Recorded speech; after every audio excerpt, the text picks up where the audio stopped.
Binge the full week of The Ray Taylor Show ad-free over at inspireddisorder.com/plus. This is The Ray Taylor Show. Magic Mike is the movie I'm talking about. I'm going to be reviewing this movie and then the sequel to that, as I do review franchises every week on Wednesdays.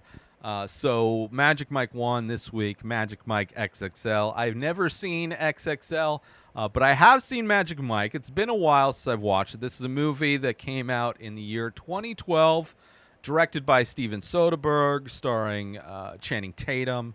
Matthew McConaughey is also in this film.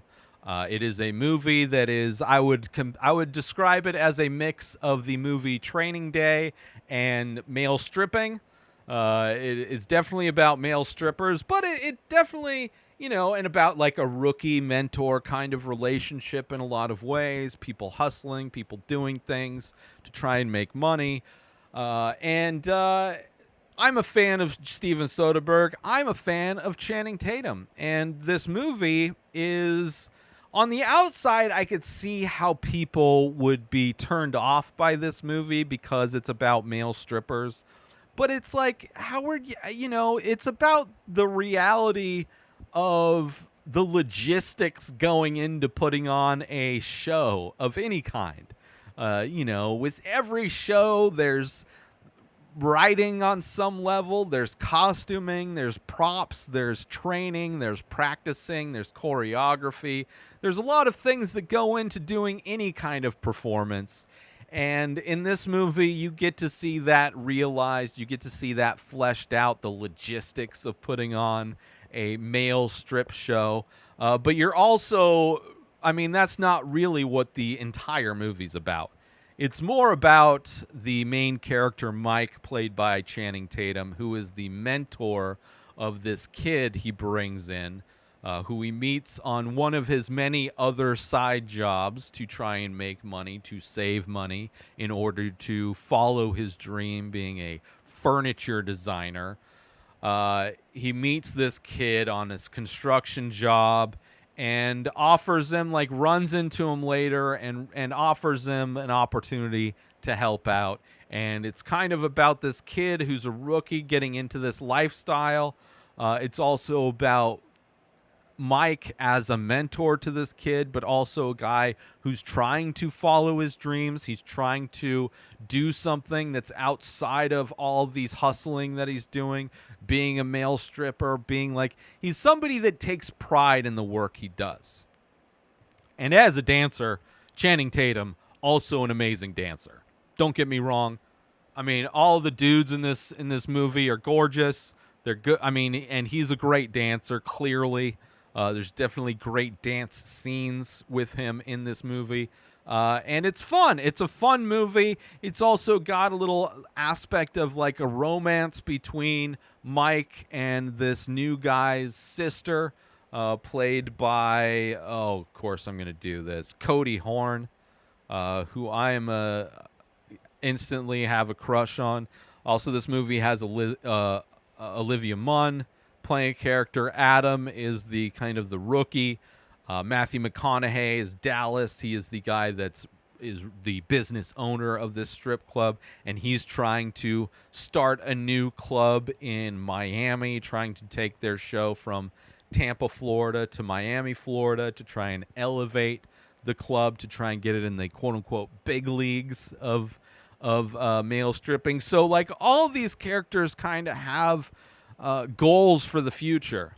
Maybe not Adam. Adam's just kind of existing. He's 19 years old. He's directionless, living on his sister's couch. This Brooke, played by Cody Horn.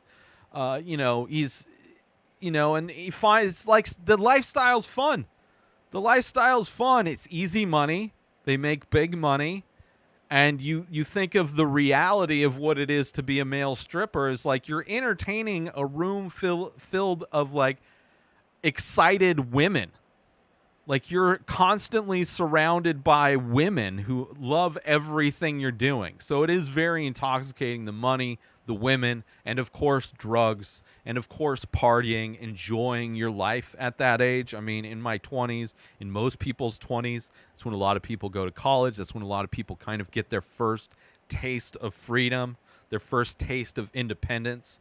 And when you add money to that equation, it can sometimes go wrong. When you have no direction, you're spending all your time partying, and money's involved, things can go bad. And part of this movie is about how Mike is taking on this mentor role, taking on this role to protect Brooke's brother, to protect Adam from the lifestyle and his successes and failures at doing that. There's also a lot of awkward moments in this movie. A lot of the dialogue of this movie feels improvised, which sometimes it's noticeable, which I don't know if it was. I don't know if it. I mean, it could have just been that those were the types of performances that Soderbergh was trying to get. Definitely, Soderbergh has gone to a place a lot of the times where it feels way more DIY in some ways. It feels very like put together. I mean, whether he's doing movies with using just an iPhone or like he's willing to experiment in a lot of ways. And I feel like the dialogue of this movie, a lot of the scenes feel very improvised, where sometimes it fails or it's noticeable anyway. It feels that it's improvised. And then other moments it feels real, feels organic. Like when there's moments where Mike is talking with Brooke. You know, there's this great sandbar. They go for a party on a sandbar, which seems like so much fun, which I would have absolutely loved. You know, you go to the sandbar. It's like this mini island for you and your friends to hang out. You take a boat, you bring beer, you bring chairs, you bring food, you have fun, you hang out, and you just chill out on the beach, but it's your own like little private island. Absolutely looks amazing. You know, I was in San Diego for my 20s, so we didn't have sandbar parties. Definitely like has that beach vibe, but it's like your own private island kind of a thing, which makes sense for Florida, I guess. Florida has that the mentality of everybody acting like their own private little island. But there's like, you know, they have conversations while on the island that feel authentic. Like it feels like two people having a conversation where there's clearly some chemistry there, where there's like some just like, you know, just trying to figure each other out. I enjoyed all of that stuff. I enjoyed the chemistry between Channing Tatum and Cody Horn in this movie, Mike and Brooke. Absolutely love that. Let's take a little break from the show to promote. I have Inspired Disorder Plus. Would you feel good about donating $5 a month to an artist that you want to support? $5 a month is not much, less than a price of a cup of coffee at Starbucks. A lot of people would probably say, yeah, Inspired Disorder Plus, people can go, and for $5 a month or $50 for the year, you get access to all of the old podcasts that I've ever done, like 10 different podcasts, hundreds of podcast episodes. You also get access to like special deals. So if you do want to collect my artwork, you get discounts on stuff. Watch this show, binge the full week ad-free for $5 a month. Like you get benefits for the $5 a month or $50 a year. So it's not like you're just donating $5. There's something, you get something for that. Would you feel good about donating $5 a month to an artist that you want to support? A lot of people would probably say, yeah. Head on over to inspireddisorder.com/plus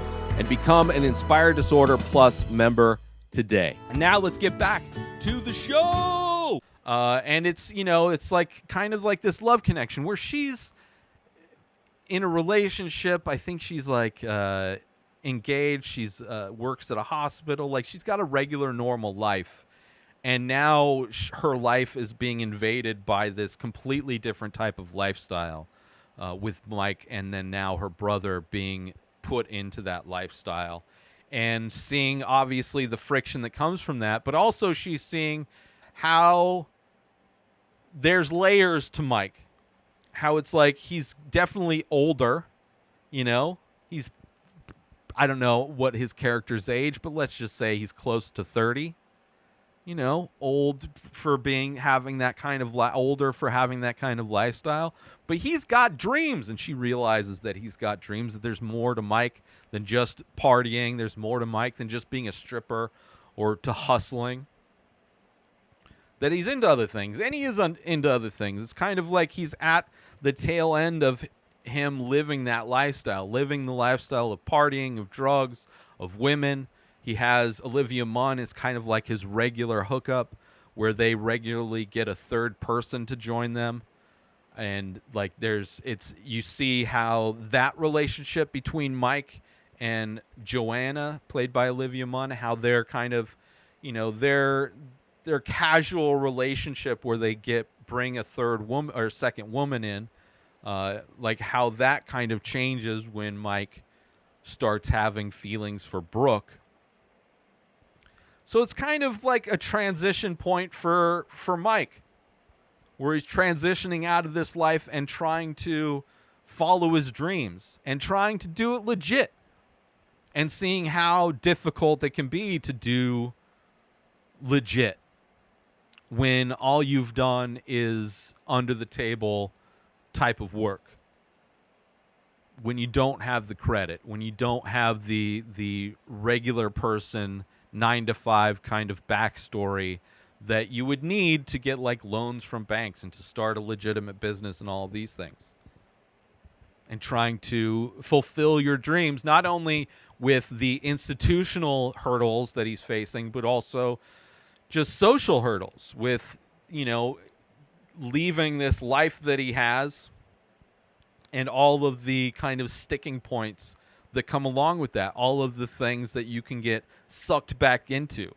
Like when Adam in this movie starts to do extra hustling on the side, starts to deal in pills, and how brazen and unresponsible Adam ends up getting both him and Channing Tatum's character in trouble, him and Mike in trouble, and how he has to pay for the faults of other people, for the mistakes of other people, despite that money being put aside for his dream. Right? You see Mike giving what he's put aside for his dream to help this kid who's done really nothing, who's going to be the person to replace him. He's going to be the person that he's like passing the torch in a lot of ways to this kid. Mike passing the torch to Adam. But also he has this connection to Adam, not only because they're friends, they become friends, but also because of his attraction to his sister, Brooke. So you have all those pieces going together throughout this whole thing. And it's fun. It's got some funny moments. It's obviously, I said, got some great dancing, good drama, some, you know, romantic stuff. There's some sexy stuff. The other dancers are kind of funny. You don't really get to know them very much, but, you know, some of them are like way older. Like the guy that plays Tarzan is like barely in it. You know, he overdoses himself on GHB just because, and apparently not the first time. You know, you kind of get to see all of the different types of people that may have been attracted to that lifestyle and maybe hung on to that lifestyle a little bit too long. And probably one of the reasons why Mike has the exit plan, has the plan of something to do, the bigger dream that he wants to go and fulfill. Let's take a little break from the show to promote The Many Faces. That's right, I am also an artist. I do ink paintings on paper of abstract faces. A new face, a new painting gets released every single day over at inspireddisorder.com. So head on over to my website to purchase original artwork directly from the artist. Also, there are prints available for select images. Head on over to inspireddisorder.com, buy original art, buy prints if that's your jam, if you want 8x10 prints on high quality paper. Also, if you're looking to wear some art, there are shirts available with original artwork by myself. Select faces from the many faces are also available in t-shirt form. You go to inspireddisorder.com, you buy original artwork, you buy prints, you buy shirts. You're supporting an artist directly. And if you're the type of person that likes to invest in NFTs, there are also NFTs available for select faces. Go to inspireddisorder.com now. And now let's get back to the show. So I enjoyed all. I mean, it's like it's a great drama. It's a lot of fun. You know, it's a movie about somebody who's trying to fulfill a dream that's completely different than his life is at the moment. You know, McConaughey's great as the owner and fellow dancer. You know, it's probably, you know, it's almost like a role for McConaughey that's just like a combination of a lot of his other roles in a lot of ways. It's just like an amalgamation of what McConaughey's career is as an actor. And also it's, you know, the story about passing the torch from Channing Tatum's character kind of being on his P's and Q's, understanding how to work the systems, how to do the things, how he's like a pro at all this stuff, but wanting to get out of the game, and passing that torch to Adam, who's the new kid who's excited about this new thing, making money and doing all the things and living a life, having financial freedom, getting out from, you know, under his sister's wing. And then also the love story between Mike and Brooke, which I appreciate. So I enjoyed the movie. I really did. It was a lot of fun. I'm excited to see Magic Mike XXL, which I'll talk about next week. I see where it goes. Is Mike and Brooke still around? I don't know. Mike at the end of this movie left stripping. Right? The club's moving to Miami. He had to pay the debts of Adam. Like he's kind of cut the cord in a lot of ways to do the thing. And, you know, it ends with him having the conversation with Brooke at the table. She's clearly like, she left her dude, you know, she's realized that wasn't something she was into. And it's like a sweet kind of like, the end of this movie is the beginning of their relationship. So we'll see if that is even still intact. I would assume so, unless part of the next story is like, oh, what happened to the relationship? It went bad. It could just be explained off in a line or two. But it'll be interesting because, you know, all of the signs at the end of this movie are pointing at the fact that Magic Mike is done with that lifestyle. But maybe not. Maybe not. Maybe McConaughey's like, hey, we got a good thing in Miami. I'm gonna fill you in. You know I was said 10%, and then I cut you down to 7%. I'm sorry. How about we go in on this 50-50, right? Maybe he gets a better deal with McConaughey to bring him back in. There's a lot of things that were pushing him out. So I'm interested to see where it goes in the next movie. But it's fun. It's a good, solid movie. And, you know, I never thought I'd be into watching people dance and perform well is like fun to watch regardless, right? I could be a straight man and watch a bunch of dudes dance well. And Channing Tatum, he's a good dancer, you know? So I'm all for it. I enjoyed the movie. I'm excited for the sequel.